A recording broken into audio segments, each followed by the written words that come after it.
Dancers Group is experimenting with new ways to unify, strengthen, and amplify voices in the Bay Area. We're excited to share a variety of ideas and stories.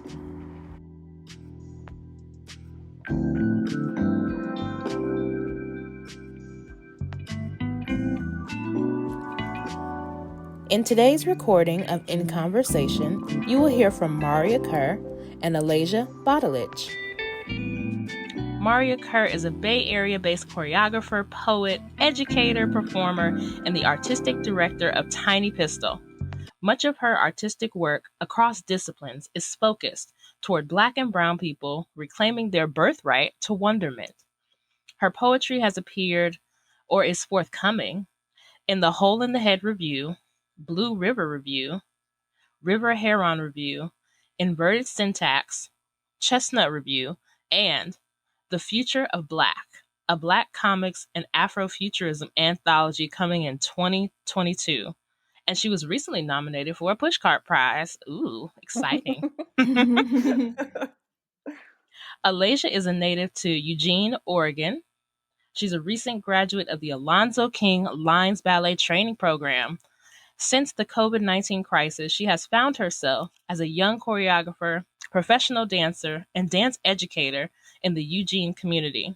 She's the youngest co-founder of 7 to form Fermata Ballet Collective, a place for dance artists in the Pacific Northwest who have found their careers and projects on hold due to the COVID-19 pandemic.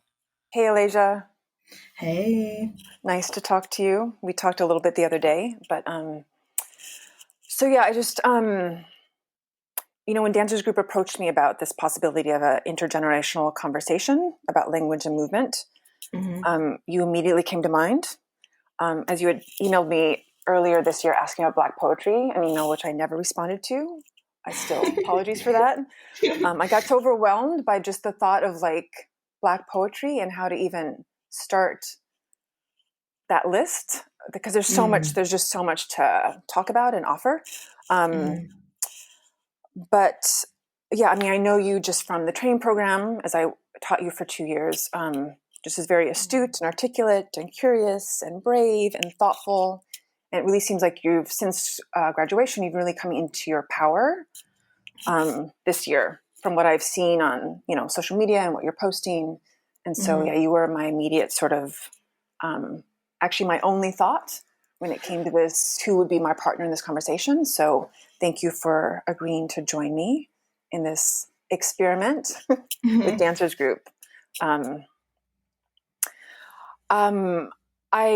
do speak at Lines a lot about language, I think, and about movement as language, and hopefully more pragmatically than just sort of the stereotypical abstract tropes about movement's a language, and this sort of it ends there. And so in just thinking about language as we speak, it has intonation, it has pauses, it has punctuation, it has extreme shades of volume, it has the stream of consciousness. And so that really trying to link movement as a possibility to embody all those qualities of language.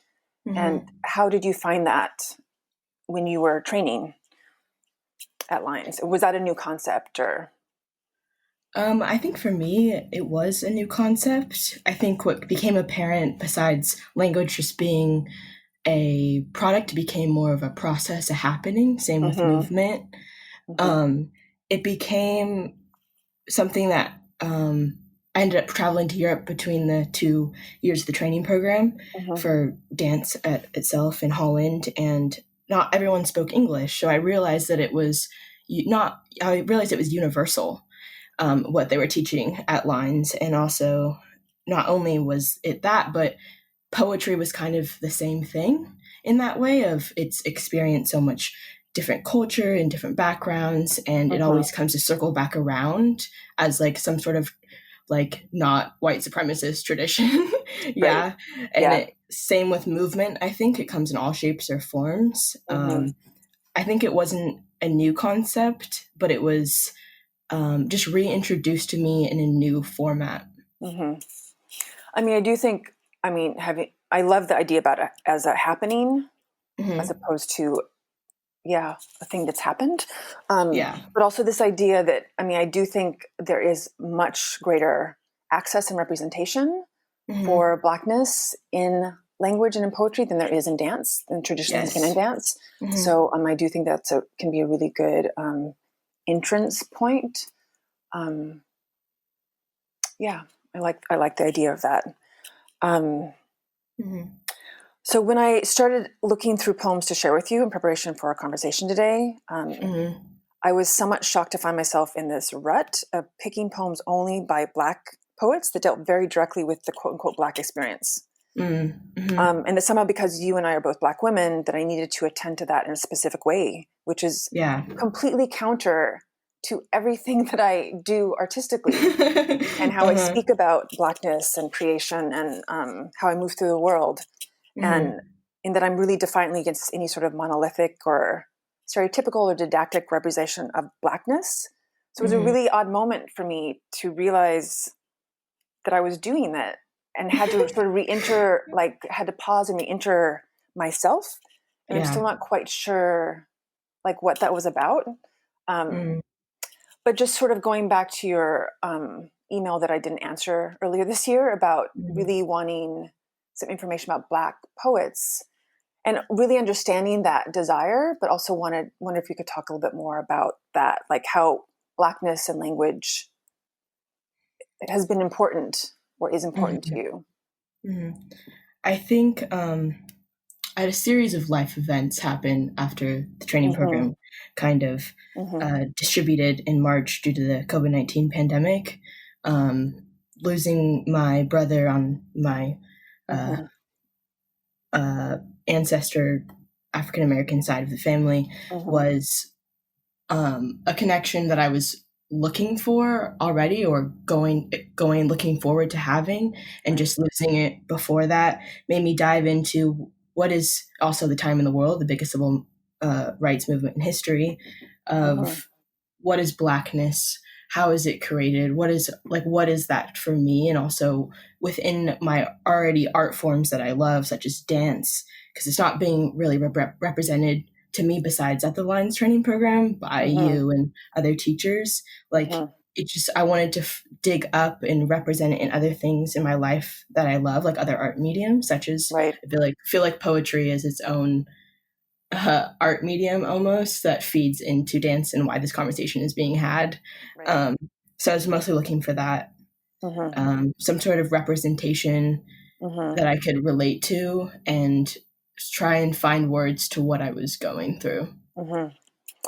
Yeah, there really has been, I read a lot of poetry, and there has been, I think, I don't want to say an explosion, but there has been more intentional, I feel like, poetry being created and published this year around this moment in time. And which I really feel like is a moment of white people coming into reality, coming into the reality that Black people deal with. And so I think partially when I was trying to think about poems to talk about today, or to just to have, for us to have a reference of, or a base from which to depart, I was leaning in on some of those poems, but also realizing I want to talk about poems that have meant something more historical for me, or have helped to layer me in more long-term ways. So, and we shared a little bit of each other's poetry, which was great. And I did notice the poem that you sent me had rhyming couplets, and I was just curious about your sort of feelings or experience with form in poetry, like what you like to read or what you like to write, or was that unusual for you to write a rhyming couplet? Or it was unusual. I feel like it's very childlike, and that's where it sends me back into my inner child when I rhyme like that. And I think that's somewhere where I haven't visited in a long time, and it's that feeling of rhyme. And I think it's all the childhood nurseries we were told, or just like the books that we read that at that time became so it was like always in your head. You could repeat it out loud, like so many Right. like cheers or rhymes when I was growing up, and who knows if they even have that now, you know? Right. But I feel like that's what it has brought back to me. Mm-hmm. It's not something I usually do, but Mm-hmm. yeah, I feel like it adds that. Mm-hmm. But I mean, I agree it has a childlike quality, but it's actually really hard to do. Oh. I mean, I reread it yesterday. I was like, oh my God, that's so amazing. Like, I find rhyming to be really difficult. Mm-hmm. So I feel like it's a lot of effort to kind of go into that childlike space, a lot of adult effort Yeah. to get Yeah, there. for sure. So yeah, I was kind of impressed. And you had spoken about, so we can maybe just reference the poems that we sort of shared. We both Yeah. shared one by Mary Oliver, which, like, again, a pretty amazing poet and writer who died, I think, last year. Yeah. And then you shared one by Rupi Kaur. I'm not sure I'm saying her name right. Yes, that's correct. And then I shared one by Rita Dove. So I'm wondering if you want to talk a little bit about why you shared those poems with me. The first one by Mary Oliver, When Death Comes, is what it's called. After the COVID-19 crisis, and not after, but during the right beginning of this 3 months of very long quarantine before I could get back in the studio because Oregon mandates are a little bit different. I started choreographing in masks, like this piece for my teenagers here in Oregon that I work with. And I made a piece called Between Life and Death, signified from just all that's happening in the world and just all the life experience I was going through with grief. And I recently just reset it on an intimate group of teenagers, less than what I had this summer. And I worked with two bodies of language, When Death Comes by Mary Oliver, and then this book, Lessons from the Dying by Rodney Smith, and basically used those two things to create movement and create phrase work and get into sensation. One thing I really think that poetry holds is it holds like a movement with the five senses. Like it has a full body experience, and I'm wondering if it's the same for you actually. Like that's does it have the potential, or do you believe that it's a full body experience just the way that movement is? You often say that in dance training, that no matter how small it is a full body experience. And I think that poetry can bring the same thing, and wondering what your insight is on that with creating movement as well. I definitely, like, I'm such a fan of sensation in movement, and I feel like that's, again, how we feed ourselves as movers. It has to be like deeply and pleasurably embodied, and for me, I find that with sensation. And I haven't, it's interesting, I haven't thought about poetry in terms of like sort of a physical sensation. It's interesting. I mean, I think so. When I use language as sort of an infrastructure for movement, I started doing that because when I started choreographing, I was pretty severely injured and wasn't able to just sort of move. And so I relied on language, which has been something I've loved ever since I was little, as sort of a pretty literal transcription of, this is a word, or this is a phrase, or this is an idea, and this is how I'm going to manifest it in my body. And I also don't necessarily trust my body to do interesting movement because we all have our habits and our defaults, and I feel like my go-tos aren't necessarily going to be interesting or sustainable for a piece. So I use language to kind of get me out of my habits and my predilections. And I feel like it's been really good at forcing me to create new language in my body. So I continually rely on that. I mean, I just made a piece for a school in Berkeley, and I also really relied on a piece of text, at least to start me in a direction. Mm-hmm. And it's been invaluable. And I feel like it's a piece that I use sort of consistently, whether it's really literal or it's more imagistic, in terms of that transcription. So, but yeah, I'm curious to hear more about you, like the sense of sensation with language.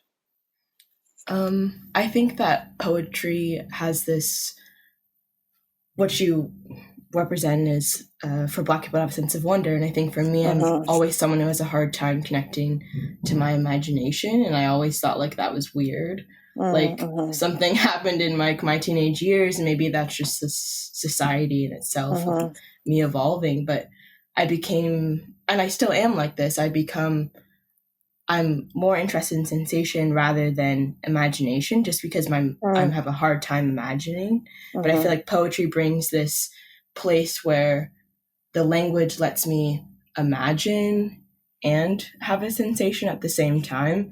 So it's the closest thing to, like, I feel like movement is a full body experience. Like our body is our medium. And I feel like in poetry, language is its own medium. Like poetry is its own medium because it can make language come alive.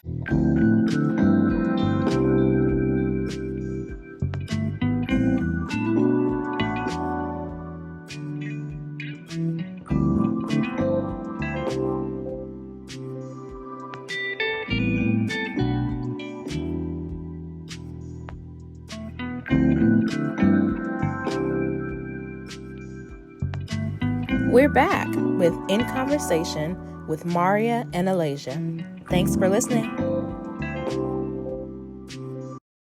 You had mentioned an email to me, I think last week, about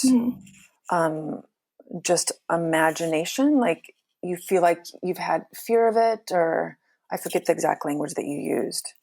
But just feeling like you haven't gone into that space. Like you said, because like something happened, or and which is interesting because I find that you as a dancer, I feel like I see a lot of imagination in your body, which it sounds like for you is sensation, which we could say, are correlates in just sort of a different entrances. Yeah.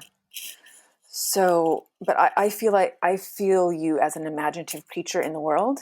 It's maybe it's an issue of semantics, or maybe it's an issue of just like allowing yourself. I do feel like wonder, and which is something I talk about a lot in work, is very closely tied to imagination. Yeah. And again, that sort of limitations that have been put on people of color, Black people, Indigenous people around, like fairy tales. When have you seen a Black person in a fairy tale? Never.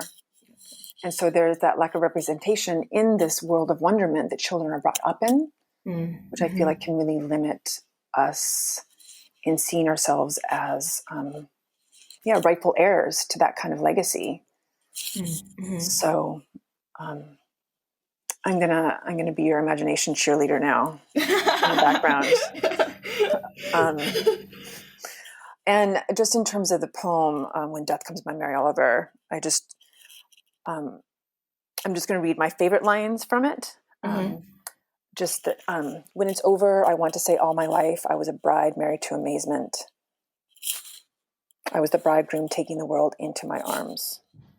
So amazing. I feel like that is very much about wonderment. Like to be a creature married to amazement. And just opening, being aware of the delight and the joy that is around us all the time. In equal measure, I hope, to the sorrow and the horror. Like I think that they're sort of inevitable twins. Yes. And do you have a favorite line from that poem? Yeah, it's actually the first. When death comes, like the hungry bear in autumn, when death comes and takes all the bright coins from his purse to buy me and snaps the purse shut. When death comes like the measles pox. When death comes like an iceberg between the shoulder blades. I want to step through the door full of curiosity, wondering. I feel like that for me is very descriptive of what death is, or similar to the feeling of like when you walk outside in a gloomy day and it's had just freshly rained. It reminds me of that sensation of like the way you would describe the way that you're feeling without the words sorrow, grief, or sadness. Yeah. That it's describing it in without those words. No, that's beautiful. And it does seem like, I don't know your experience with grief or death, but it seems like obviously your brother dying this year was a huge event that I'm sure has really colored, I mean, obviously your life, but your choreographic and creative output as well. So I'm imagining this poem also feeds into that. No, it does. Yeah. Yeah. And then you also talked about a poem by Rupi Kaur. Do you want to speak about that a little bit more? Yeah, it's very short. I'll just read it here. Great. Representation is vital. Otherwise, the butterfly surrounded by a group of moths, unable to see itself, will keep trying to become the moth. This speaks to me on whole other levels. Right. Rupi Kaur is a woman of color as well, and I recently just bought one of her books called Homebody. To her newest one. This excerpt that I just read is from Sun and Her Flowers. But she just talks about the world progressing in a way that sometimes leaves out like what we see as women of color or people of color. One of the most recent things I read too as well relating to this is you can't have like a feminist movement without Black trans women. Like you can't, those things don't exist. And really, what is that? Feminism, a lot of feminism carries that white supremacy. I see a lot, especially with, I'm a feminist, people are so quick to scream that without fully representing what that truly is. Right. I feel like that poem speaks to this. And I also just feel like it reminds me of this exercise at Lines that we've learned called we like flock together, and you usually have like one person who leads the movement. It reminds me of being in that flock and really representing that person so that they feel heard and seen. And also just growing up in the dance world as a Black woman, like I don't see myself that often except when I came to Lines. So I really see that it's possible to even succeed in my medium / what I love to do as a choreographer or as a professional dancer or dance educator. It wasn't until I came there that I really had oh my gosh, I can do this. Right. No, and again, like, I mean, we say representation matters, but it truly, truly does. Yeah. And I think it can just like kind of light the flame, like give it the juice that it needs. It's been there, but it's been dormant, and just sort of waking that up with seeing yourself, in your teachers and in your peers. I mean, I do, obviously the feminist movement is very problematic. I mean, I think we know that all the pink-hatted Blackout Tuesday posting white women who voted for Trump. I mean, I think a lot of them would consider themselves feminists, and obviously intersectional feminism and the womanist movement. Like there is no feminism without Black women. So yeah, I think that's really, critical. For sure. Yeah, cool. But yeah, I love that. I know of Rupi Kaur. I think someone gave me a book of hers for a gift last year that I haven't delved into. I have so many poetry books that I need to read, and I keep buying them. I think that's sort of a COVID happening that's going on, is just like keep buying books. Yeah, cool. I guess I have a question for you about talking about language and does it inspire quality of movement, or is that something that comes later? Like, I know you're talking about earlier how it gets you out of yourself and brings you into something new. But as far as quality or dynamic or pace, does like the breaking of lines describe it? Does the words describe it? Are there some words that like you repeat or yeah? I mean, so I'll actually read this poem so I just created a piece for the students of Berkeley Ballet Theater. And so we were going to rehearse outside because of obviously COVID and just protocol. And so this is a poem by Donica Kelly, who I urge you to look up. But it's called Love Poem Centaur. I'm just going to read it because this completely fueled, I think, both idea but also quality of movement in a very specific way. Love Poem Centaur by Donica Kelly. Nothing approaches a field like me. Hard gallop, hard chest, hooves and mane flicking tail. My love, I apprehend each flower, each winged body, saturated in a light that burnishes. I would make a burnishing of you, by which I mean a field and flower, by which I mean a breaching. My hands making an arrow of themselves, rooting the loosened dirt. I would make for you the barest of sounds, wing against wing, there, at the point of articulation. Love, I pound the earth for you. I pound the earth. So amazing. So amazing. Yeah. So I actually made a piece about horses galloping in a field because of this poem, and really tried to find that sense of like hard hoof and hard chest and hoof and mane and flicking tail, and those qualities are so specific and not innate in our human bodies. And so really trying to find that sense of freedom and force in new ways. And also this possibility of, we rehearsed in a park. So there is this possibility of, like flicking tails and galloping and pounding the earth. And so I feel like I approach processes differently. Hopefully, it's sort of a goal to approach processes differently all the time. But so language can figure into my imaginings in really different ways.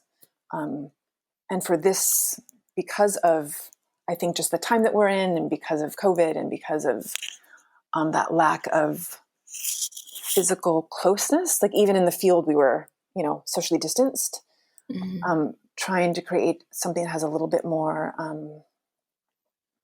I don't know if aggression is the right word, but like I'm making this like hooving the ground motion as I'm thinking. But that, that like a tactile sense of like dirt and body.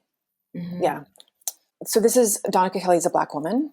And I think I am so just in love with non-stereotypical representations of Blackness.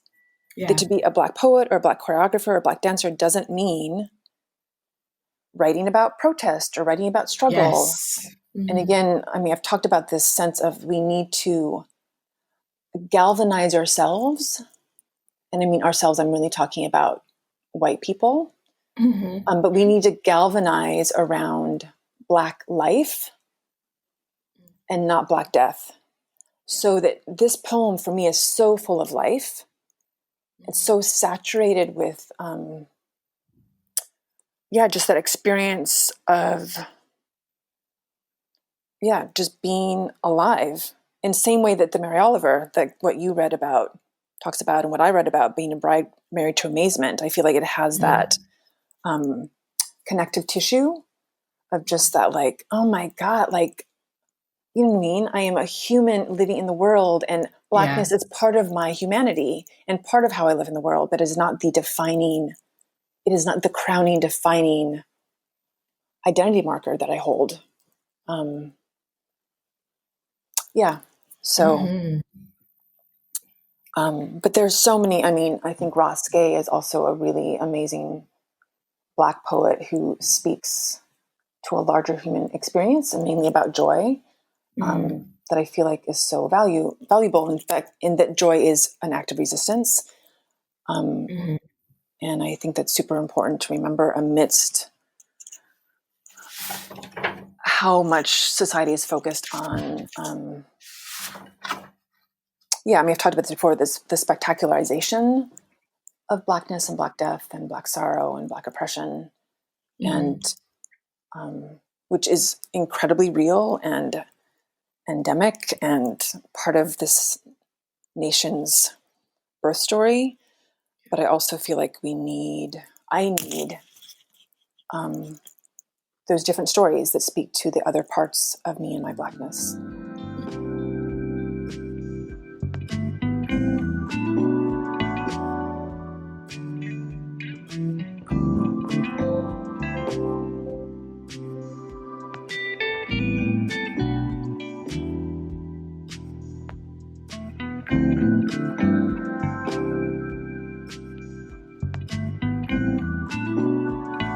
We're back with In Conversation with Maurya and Alaja. Thanks for listening.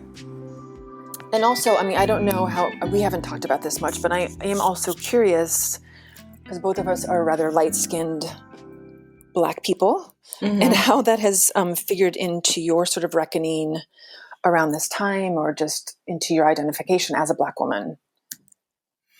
I know that's a big question. Yeah, dang.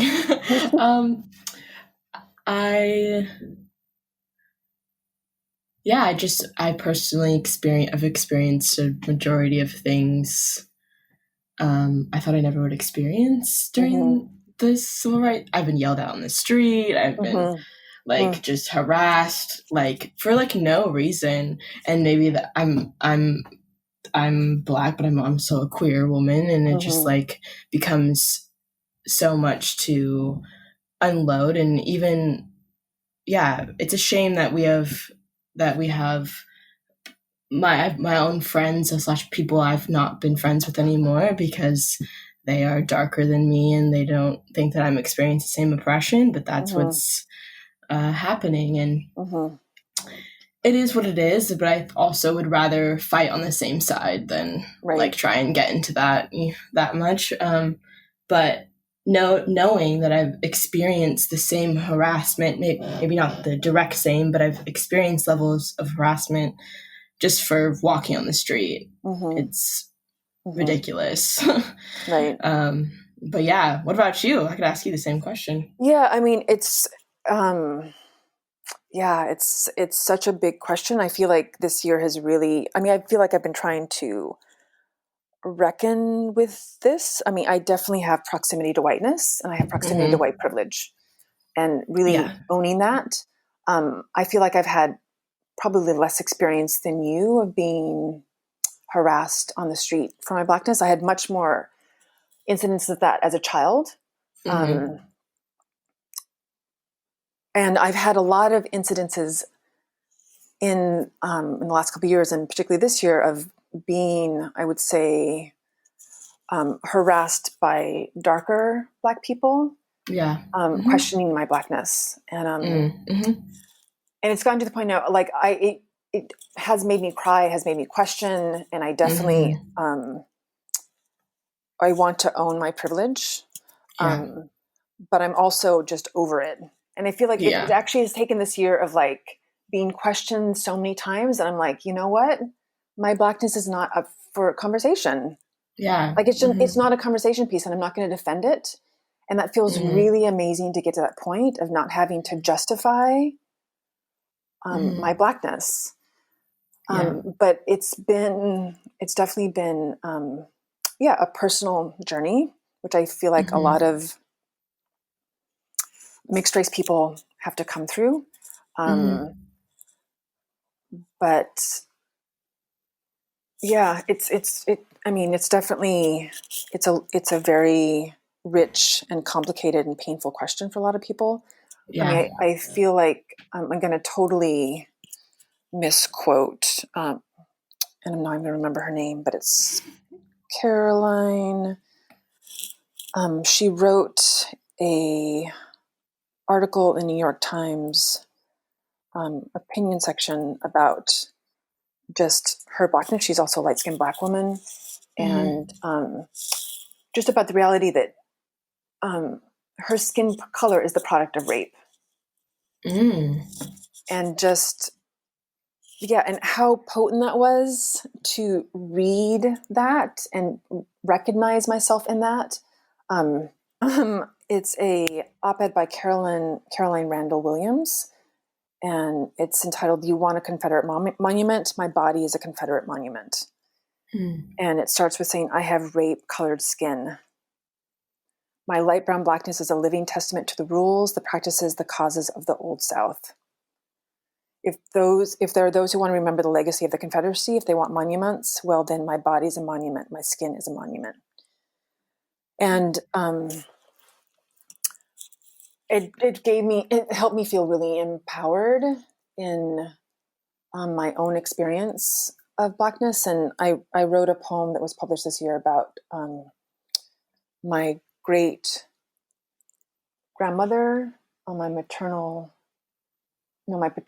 side, which is the Black side of my biological family, who actually killed a white man who raped her. That's the rumor. Oh, wow. I know. Talk about like, an emboldening family history. I'm like, I am descended from Black women who killed the white men who mess with them. But yeah, just to think about just the different legacies of that, and that, that even in my proximity to whiteness and white privilege, I do have a history with my skin color. Anyways. Yeah, no, it's a double parallel, and it just shows that, like, yeah, I think mixed people are looked at in such a way of like, you're not one or the other, so you're just whatever. And I really feel like Caroline adds that. She adds that realness to what it's actually like, and to what it actually is, with language describing it, in a way that doesn't use those. I don't know. It's amazing to me to describe something in a way where it feels exactly the way it is, without using like direct words, like, oh, you're just feeling left out, or like excluded, or in not inclusive. Like, no, this is the feeling that I'm feeling because this is the woman that's experiencing the same thing as me. Like, and not often do I get to have conversations about what it's like to be light-skinned, or have that 50-50. I grew up in a white household, and like, my father didn't have the best upbringing, so his life was completely different. And I'm lucky now to have a connection with him, but I have privilege, and then I also don't have privilege. Right. And I also grew up in a white household. So yeah, I mean, I think it's interesting also to talk about like sort of biological Blackness, cultural Blackness. Like, there's so many different threads of how we piece together like that question of what is Black, knowing that we never talk about what is white. So I'll leave that there.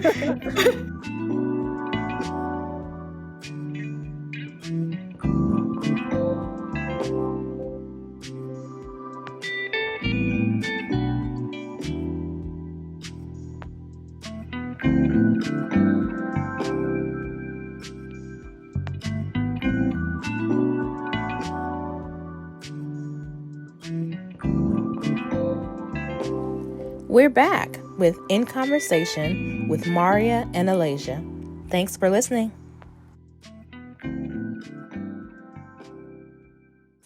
And I wanted to read a little bit of this poem by Rita Dove that I added sort of to our conversation, because I use this poem as I don't even know how to say it, the inspiration or the building blocks for a duet that I performed of Alonzo's many, many years ago. It it was a pas de deux in a piece entitled Ground that he actually choreographed in Dance of Harlem. And just this amazing duet that was so regal, and I was actually second cast to the amazing Christina Johnson. Oh my gosh. So I had a lot of regalness to live up to. But sort of the line that stuck out to you is the line that I used just as sort of my base for this duet. And it's the end of the poem. It says, "The mystery is you can eat fear before fear eats you. You can live beyond dying and become a queen whom nothing surprises." And that helped me to sort of quell my anxiety around performing it, but also this sense of queenliness and regality that felt so deeply embodied and rich in Rita Dove's words. And I don't know if there were I'm sure there were, but it's definitely a moment of dancing that stood out to me. And the fact that I really relied on those, the words of that poem to ride me through. It felt like it added such a different dimensionality to who I could become in that moment. Powerful lines. Definitely. I feel like that's a direct way to really embody choreography or any sort of movement that you have to do that you're feeling nervous about. Or I don't know, I always tell my students, and one thing I really took from lines is you just have to eat it. You just have to eat it up. Right. Yeah.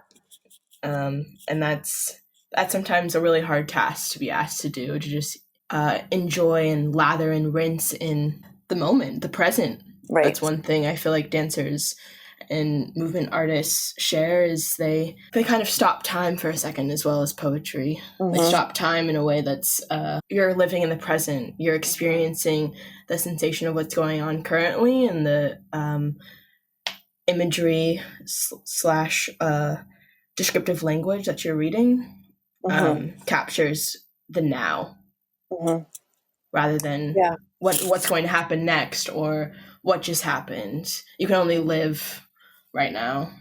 I mean, I think that's definitely something that's a challenge for, teaching right now students, because everyone's so worried about the future. Yeah. And again, how to, just like with a meal, like Alonzo often relates to eating and food, or just like in your meal that you're eating, you're generally just thinking about that meal and hopefully enjoying it, like masticating, digesting, getting fuel from that moment and that meal. And we often don't do that. Well, obviously in life, but also in dance, of just really, again, that's why I feel like dropping to sensation and the possibility of deriving joy and food from that sensation is so crucial right now in terms of, just surviving this time, and self-care, and again, that sense of that taking care of the self is political, especially for BIPOC people, that to enjoy your own body and the sensations in your body in doing what you love, whether that's writing or reading or dancing or taking a walk, like that is political. And I feel like it's important that we acknowledge that and also just take that on. Like, I am going to read this poem and this is going to feed me in ways that a lot of people don't want me to be fed. And similar with movement. So, any last thoughts or questions, Alaja? Comments? I think always I've been really encouraging in my students to use their throat chakra in a way of like just being able to speak or say like, yes, I got it, or stuff like that, because I feel like in our culture, dance culture, we're told to not speak in a way of also, I agree, not being distracted, but to respond in a way of, yes, I can hear my voice. Right. And like, yes, I can hear myself saying this, and yes, I'm tuned in. And And I think poetry brings that same experience of just what I said before, being tuned in, but also like when you're writing it, like you're tuned in to what's going on in your surroundings and where you are. And I just think it's really important to give the next generation / this one too that's upcoming, one that's taking over, that voice in both poetry and language. And movement. Yeah, definitely. I mean, have you ever had the students read the poem that you're referencing out loud? Yeah, I actually last night awesome. taught on Zoom, and we worked. I created a phrase from a poem, and we worked.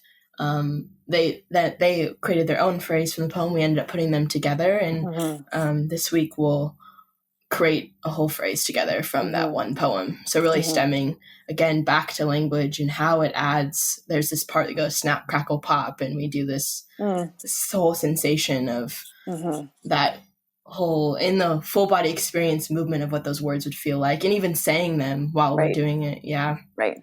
Yeah. Awesome. Cool. Well, it's been a delight. Yes, it's been wonderful. Thank you for speaking about language and movement and Blackness. And and like I said, I'm going to be your imagination cheerleader. So expect some emails from me. I appreciate that and appreciate this opportunity. And I was manifesting to hear from someone that experiences what I'm going through. So it's good to hear and good to experience this. Thank you both so much for joining us for this audio experience. For additional content that reflects our dynamic dance community, please visit InDance Article Archive at dancersgroup.org.